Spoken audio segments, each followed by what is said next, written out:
Hey, what's up, y'all? This is Lewis Speaks 2021, and today I want to talk to you about how to deal with haters. You know, there are people out there that will hate you simply because of how other people love you. There are people out there that will hate you because you choose to express the fullness of your greatness. There are people out there that will hate you because they really, deep down inside, hate themselves. They're insecure, and you, just by the expression of your greatness, trigger their insecurities. You know, I realize that there are friends that you have right now who despise you. They don't like you, they don't want to be around you, but they use you to enhance their image. You know, I realize that there's a thin line between admiration and hateration. You know, there are people in this world that they admire you, they like who you are in terms of what you do and how other people respond to you, but they hate the fact that they don't have what you have because you got that black boy magic, you got that black girl magic, you got that magic, period.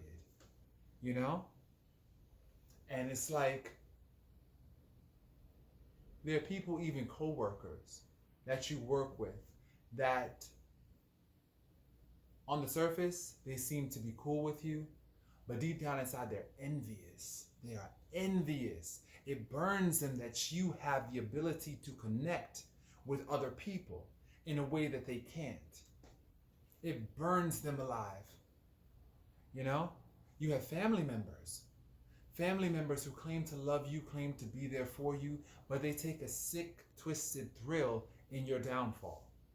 Whenever they hear about your failures or something awful going on in your life, they smile. They offer fake assistance. They sit up there, they know they can help you, they know they have the means, but they just offer like a fake, trite, oh, if I could, I would, if I would this, that, excuses. Anything to just deny you that assistance. And there are people in this world who will deliberately try to oppose you and be oppositional towards you because they're just envious. They know that you have a power and a greatness inside of you and a light that they just don't possess. They just don't have it. You know? They admire you on one hand, but then they hate you on the other. You know? So, question becomes, how do you deal with a hater? How do you deal with a hater? For one, you know yourself. Know yourself, know yourself, know yourself. Get to know you. It's not about everybody else. Stop living in reaction mode.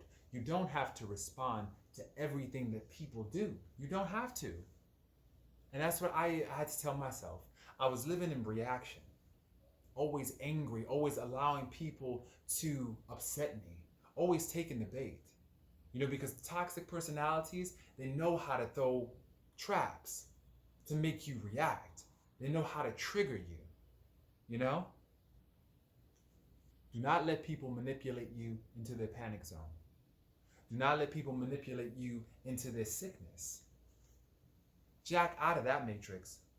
Just say, let them be who they are because you're so busy knowing you. And that's why I say the first step to dealing with the hater is to know yourself. Get to know yourself, get to know your triggers, because if you know your triggers, you won't allow anybody else to pull them. Stop letting people pull your triggers. Start loving on you, knowing you, through and through. That's one. How else to deal with a hater? Two, ignore them. Recognize that it has nothing to do with you and everything to do with their own insecurities, their own inadequacies, their own broken, twisted ego. You know? They have a wounded ego that won't allow them to celebrate you, to congratulate you, to acknowledge you, to compliment you. They don't want to do that because they feel that it'll take something away from them. And how broken someone must be to not offer a compliment, to not offer a kind word, to not offer assistance. They must be real broken, and they deserve your compassion. You know? Feel sorry for them because they must be real miserable inside in order for them to try and sit up there and break you down. So you know something? feel sorry for them. Feel extremely sorry for them, but at the same time, ignore them and do not personalize this stupidity. How else to deal with a hater? Celebrate with people that celebrate you.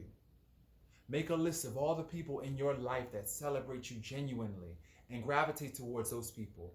Go where the love is. Stop allowing the haters to steal your joy. Stop it. You gotta stop, because your joy is your weapon. Please, if you take nothing else from this video, realize this. Take this.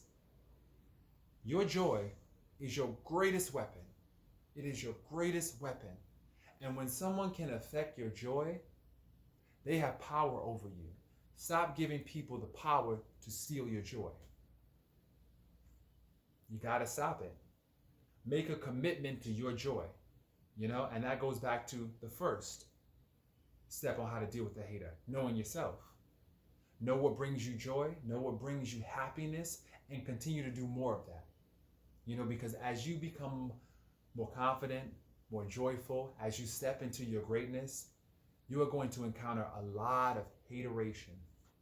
The haters are going to come out the woodwork. As you become more vocal at your job, as you stand up for yourself in your relationships and assert your agency, as you assert your independence in your family relationships, people are going to hate that. They're going to burn. They're going to get enraged because you actually are now stepping into your power and you're no longer allowing them to use you. They get pissed off, but that's their problem. You continue to walk in your greatness and also use it as a barometer. Use it as a litmus test. You know that you're getting closer to your greatness when you start to see the friends fade away. You start to see the family fall back. You start to see your coworkers not as cheerful, not as friendly towards you. Because, especially at work, let me just say this, just for a side note. When you go from office pet to threat, you're going to start to notice your coworkers getting silent around you. They're not going to be as helpful. They're going to try to throw barriers in the way. And that's when you know you're onto something. That's when you know that you are onto something great. You are about to manifest your greatness. It's coming. And that's when you should smile wider, because you realize that people wouldn't hate you if they didn't know that you were great. Thieves don't steal from empty houses. They only try to steal from those houses that are full. So know that your greatness is on the way. How else to deal with a hater? You got to cut them off. Some haters, in fact, all haters, you got to cut them off. You got to sever ties with people like that, because they're poison, they're cancer. They try to get into your mind, create psychological disturbances, create a war in your mind. And you can't let people create wars in your mind, because you're the one that's left to fight them after these people go. Remember that. Never let somebody start a war in your heart and in your mind, because you're the one that's left to kind of fight those battles. And it's challenging. So you got to cut them off. Cut off the haters. And if you can't cut them off, like you work with some coworkers who are haters, you limit contact. You keep it strictly professional, strictly about the work. You have to make a conscious effort to do that, because sometimes a hater will look like somebody who is kind, nice. They'll trip you up. They'll throw you off because you don't expect that. You're like, wait a minute, am I seeing this correctly? Is this person really a hater, or am I just overreacting? You start to second guess your intuition, but your intuition is right. The person is a hater. They're a hater. Move accordingly. Don't second guess your intuition. Don't try to rationalize their poor behavior. They've shown you who they are.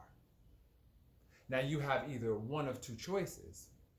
You can either accept what they're showing you and take the necessary steps, or continue to break your own heart by continuing to believe in the goodness of everybody, because a lot of people are just not good. They're not motivated to step into their greatness. They're not ready. And that's their right. People have a right not to be ready. But you have to leave them to their journey.